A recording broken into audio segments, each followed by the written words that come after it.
नमस्कार दर्शक बंधु मु प्रदीप आपण मानक स्वागत करुच्ची आजिर आउ एक नुआ भिडियो तो राज्यर समस्त चाषी भाई भौणी मानक पई आउ गोटे बहुत बड़ इम्पोर्टाट अपडेट रही जदि आपण माने राज्य सरकार एवं केंद्र सरकार तरफ मिलुवा सीएम किसान एवं पीएम किसान योजना रे सहायता राशि पाउचंती ताहले वर्तमान आपण मानकु सही सहायता राशि पाइबा पई हेले कृषक रेजिस्ट्रेशन बा जोटा कि आपण मानकर एग्रीस्टॉक ओडिशा रे रेजिस्ट्रेशन करवा निहाती आवश्यक। तो आपण माने समस्ते जानिथिबे डिजिटाली कृषक मानकर आईडी क्रिएट करबा पई गत वर्ष जनवरी मासरे आमर राज्य सरकार तरफ जहाँकि ओडिशा रे एग्रीस्टॉक कृषक रेजिस्ट्रेशन आरंभ होइतिला।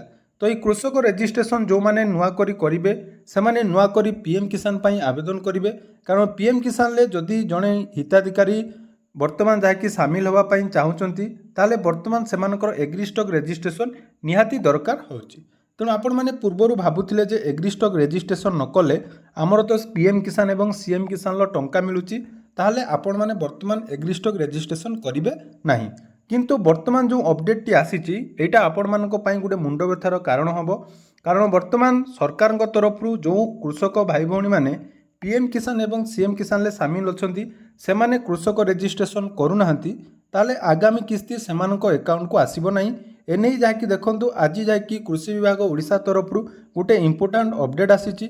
तेणु जदि आपण माने पीएम किसान एवं सीएम किसान योजनार सहायता राशि चालू रखिया पई चाहूचंती ताले वर्तमान आपण मानकर कृषक रेजिस्ट्रेशन करिवे कि नहीं, जदि करिवे केमिति करिवे, आपण मानक नाम रे जमीन नथिले ताहा केमिति हबो, सबु किछि डिटेल्स आजिर एई भिडियो रे मु आपण मानकु कहिबी।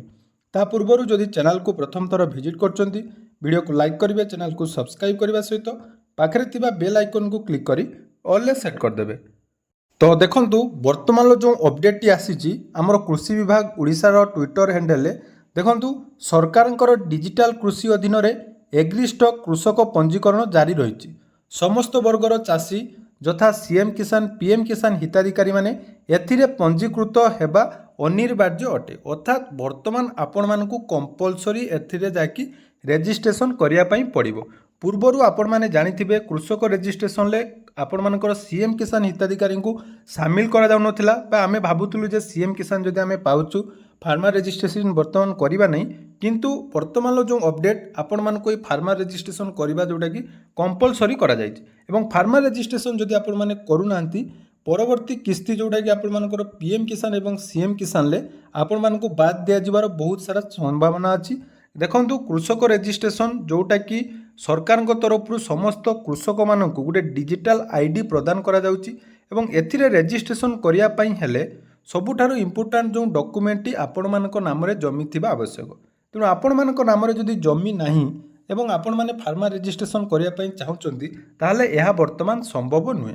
तेणु सरकार तरफ कह जायछि निज नाम रे जमी नथिले आपण माने जोटा कि लैंड ट्रांसफर करबा निहाती आवश्यक एवं मृत जमीधारकर मृत प्रमाणपत्र किंबा उत्तराधिकारी प्रमाणपत्र सहित आपण माने तहसील कार्यालय रे जोगाजोग करी जमी पट्टा बा आरओआर नाम संशोधन कराई नियंतु। एटा मोस्ट इंपोर्टेंट, आपण माने याको इग्नोर करि परिबे नै, कारण ऑलरेडी सरकार तरफ आपण मानकु गुटिए वर्षरु अधिक समय दिया सरलाणी।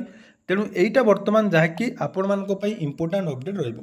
मन रखंतु मु आपण मानकु पूर्वरु मध्य कहितली जे कृषक रेजिस्ट्री आज नहेले काली आपण मानक पई निहाती करिया पई पड़िबो। तेणु एई समय को आपण माने हाथ छड़ा न करी दीर्घ दिन धरी आपण मानकर जदि लैंड ट्रांसफर अर्थात आपण मानकर बापांक नाम रे बा जेजेबापांक नाम रे जो जमीटी थिला ता आपण मानक नाम रे ट्रांसफर ही पार नथिला, वर्तमान एही समय रे ही आपण माने ट्रांसफर करंतु। एवं सरकार मध्य चाहूचंती जोटा कि एही वर्ष 2026-27 आर्थिक वर्ष मध्य समस्तंकर जोटा कि ट्रांसफर होबा निहाती आवश्यक।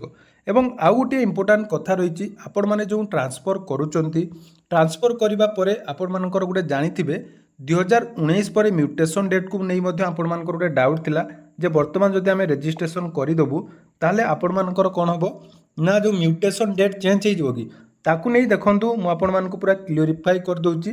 म्यूटेशन डेट चेंज होबार कोनोसी चांसेस नहीं, कारण मु अधिकारी सहित जोगाजोग कला परे तांकर कोन मत रही मु आपण मानक सहित सेही ऑडियो क्लिपटा जाकि शेयर करुच्ची आपण मैंने वीडियो को शेष जाए देखूँ और फार्मा रजिस्ट्री करेंगे कि ना तापर आपण मैंने जाकि विचार करेंगे और परवर्ती समय कौन पदक्षेप आपण मैंने जानीपर ता सहित जो मैंने रजिस्ट्रेशन करने चाहते डिस्क्रिप्शन में मुझे लिंक देदेवी से लिंक को देखी आपण मैंने नुआ रजिस्ट्रेशन करेंगे एवं आसतु अधिकारी द्वारा कथा से कौन मतामत रखिंट फार्मा रजिस्ट्रेशन को नहीं तार डिटेल्स जाना।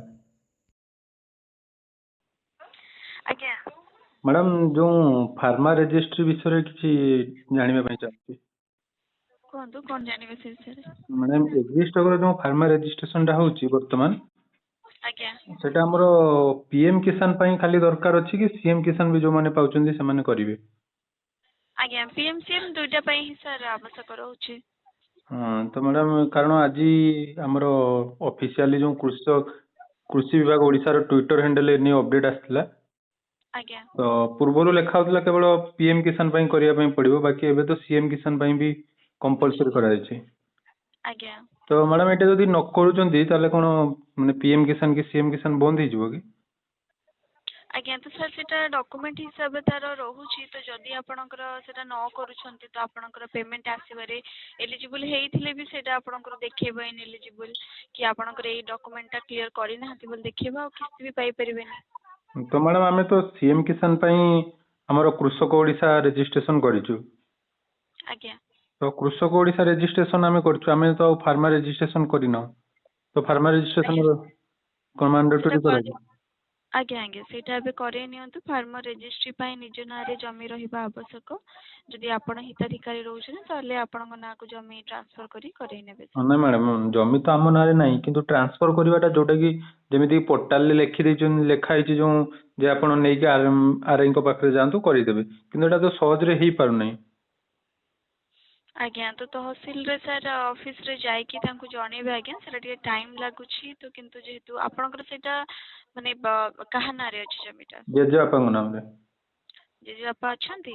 नहीं सी तो डेथ ही सारे केवेठु ଆଜ୍ଞା ତ ତାହେଲେ ସାର୍ ଆପଣଙ୍କର ଓନରସିପ୍ ଟ୍ରାନ୍ସଫରଟା ହବ ଆଜ୍ଞା ସେଟା ତ ସାର୍ ଟିକେ ପ୍ରୋସେସ୍ ଲାଗେ କିନ୍ତୁ ସାର୍ ଯେହେତୁ କରଉଛନ୍ତି ସେଟା ମ୍ୟାଣ୍ଡେଟୋରୀ ରହୁଛି ତାହେଲେ ଆପଣ ତାଙ୍କୁ ଯାଇକି ଜଣେଇ ପାରିବେ ଟିକେ ଜଲ୍ଦି କରେଇବା ପାଇଁ। ଆଜ୍ଞା ତାପରେ ସାର୍ ଆପଣଙ୍କର କରେଇ ପାରିବେ ରେଜିଷ୍ଟ୍ରି ନହେଲେ ଆପଣ ଏଇଥିରେ ଏଇ କିସ୍ତି ପାଇଁ ଏଲିଜିବୁଲ ହେଇପାରିବେନି। तो मैडम आउ रहा आमर सीएम किसान जो नुआ एप्लाई जो गुड़िक होती वर्तमान ଆଜ୍ଞା तो सहीटा मैडम केबे एप्रूवाल हम सब स्टेट लेवल जो गुड़ा पेंडिंग अच्छी? ସେମିତି ତ ସାର୍ କହିହେବ ନାହିଁ ସେଟା ତ ଅଧିକାରୀ ମାନଙ୍କ ଉପରେ ଡିପେଣ୍ଡ କରୁଛି ସେଟା ସେ କେତେ ଦିନ ଭିତରେ ଭେରିଫାଇ କରିକି କରୁଛନ୍ତି ଆଜ୍ଞା ସକ୍ସେସଫୁଲ। आउ रहा मैडम पीएम किसान जो एप्लाई करा तो फार्मा रजिस्ट्री मैंडेटरी कराई ଆଜ୍ଞା किंतु आम जो पोर्टाल लिखाई जो सीएम किसान एप्लाई कले ऑटोमेटिक पीएम किसान कन्वर्ट हो तो सेटा मैडम केबे हबो कि वर्तमान सुधा तो है नहीं?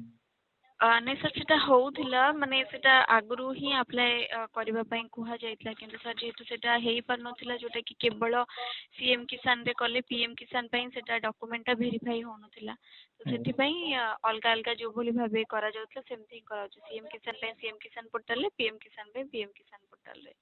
मैडम ଏବେ ଆଜ୍ଞା देखो आम फार्मा रजिस्ट्रेशन करदेला पीएम किसान जो एप्लाई करूँ तो एप्लाई ଆଜ୍ଞା कर पूरा लास्ट प्रोसेस रे से गोटे आमको डिटेल्स मागुची जे जोटा कि लैंड रो ट्रांसफर देखो मैडम जदि आम वर्तमान लैंड ट्रांसफर करूचु जेजेबापा नाम हो कि बापा नाम अच्छु आम नाम ट्रांसफर करूचु किंतु गाइडलाइन अच्छी 2019 पर जदि हमर लैंड ट्रांसफर होता आम एलिजिबल नुहे पीएम किसान पाई। 2000 ମାନେ ଯୋଉ ପଟ୍ଟାରେ ସାର୍ ଗୋଟେ ଖଜଣା ଧାର୍ଯ୍ୟ ତାରିଖ ରୁହେ ମ୍ୟୁଟେସନ ଡେଟ୍ ସେଇଟା ସାର୍ ଆଜ୍ଞା ସେ ଡେଟ୍ଟା ହଉଛି ଇମ୍ପୋର୍ଟାଣ୍ଟ ରହୁଛି ସେ ଡେଟ୍ଟା ଯଦି ଆପଣଙ୍କର 2019 ପରର ହେଇଥିବ ତ ତାହେଲେ ହବନି ତା नहीं ପୂର୍ବରୁ मैडम से जो म्यूटेशन डेटा जदि आम एबे ट्रांसफर करूचु ताले म्यूटेशन डेटा फास्ट जोड़ा थिबो कि एबे नुआ चेंज हो जिवो सेटा मु जानिया पई चाहूची। म्यूटेशन जोटा कि ଆପଣଙ୍କର ସେଇଟା ମାନେ ଯୋଉ ଜମିଟା ଟ୍ରାନ୍ସଫର କରିବେ ଆଜ୍ଞା ବାପାଙ୍କ ନାଁରୁ ଆଗରୁ ହିଁ ଥିବ ସେ ପଟ୍ଟାଟା ପୁରୁଣା ଜମି ଆପଣଙ୍କ ନାଁରେ କେବଳ ଟ୍ରାନ୍ସଫର ହବ ଆଜ୍ଞା ତ ସେ ଯୋଉଟା म्यूटेशन डेट ଥିବ ସେଇଟା ହିଁ ରହିବ ଯଦି ସେଇ म्यूटेशन पुराना डेट डेट ଚେଞ୍ଜ ହଉଛି ଆଜ୍ଞା ଆଜ୍ଞା ଯଦି म्यूटेशन डेट ଟା ଚେଞ୍ଜ ହଉଛି ଆଜ୍ଞା। ଏବେକାର ଡେଟ୍ ପଡୁଛି ତାହେଲେ ହବନି, ଯଦି ମ୍ୟୁଟେସନ ଡେଟ୍ ଚେଞ୍ଜ ନ ହବ ତାହେଲେ ହେଇପାରିବ। ନାଇଁ ନାଇଁ ମ୍ୟାଡ଼ାମ, ମୁଁ ସେଇଟା ଜାଣିବା ପାଇଁ ଚାହୁଁଛି ଯେ ମ୍ୟୁଟେସନ ଡେଟ୍ ଯୋଉଟା ଆପଣ କହିଲେ ଚେଞ୍ଜ ହବ କି ନାହିଁ, ଯଦି ଆମେ ନିଜ ନାମରେ ଟ୍ରାନ୍ସଫର କରୁଛୁ ତ ସେଟା କ'ଣ ମ୍ୟୁଟେସନ ଡେଟ୍ ଚେଞ୍ଜ ହୁଏ କି ମ୍ୟୁଟେସନ ଆଉ କ'ଣ ଅଲଗା, ସେଇ ବିଷୟରେ ଜାଣିବା ପାଇଁ ଚାହୁଁଛି। ନାଇଁ ସେଟା ତ ଚେଞ୍ଜ ହୁଏନି, କିନ୍ତୁ ସାର୍ ଯେହେତୁ ଗାଇଡଲାଇନ୍ସ ଚେଞ୍ଜ ହଉଛି ତ ଆପଣଙ୍କର ନାଁରେ ଟ୍ରାନ୍ସଫର କରିବା ପରେ ଦେଖିବେ ସେଇଟା ଆପଣଙ୍କର ସେଟା ଚେଞ୍ଜ କରଉଛନ୍ତି କି। ବାପାଙ୍କ ନାଁକୁ ଟ୍ରାନ୍ସଫର ହେଇଥିଲା କି? ନା ହେଇନାହିଁ। ବାପାଙ୍କ ନାମରେ କଲେ ବି ହବ, କାରଣ ସିଏ ବି ତ ଆପ୍ଲାଏ କରୁନାହାନ୍ତି, ମୁଁ ଆପ୍ଲାଏ ନ କଲେ ତାଙ୍କ ନାଁରେ ବି ଆପ୍ଲାଏ କଲେ ଚଳିବ। ଆଜ୍ଞା ଆଜ୍ଞା। ଠିକ୍ ଅଛି, ତାହେଲେ କରିପାରିବେ। କିଛି ଆପଣଙ୍କର ଯଦି ମାନେ ବାପା ଜେଜେ ବାପାଙ୍କ ନାଁରେ ଥିଲା, ତାଙ୍କର ଡେଥ୍ ହେଇଯାଇଛି, ଏବେ ବାପାଙ୍କ ନାଁରେ ଯଦି କରିବାକୁ ଚାହୁଁଛନ୍ତି ଆଜ୍ଞା। ତାହେଲେ କରିପାରିବେ ସାର୍।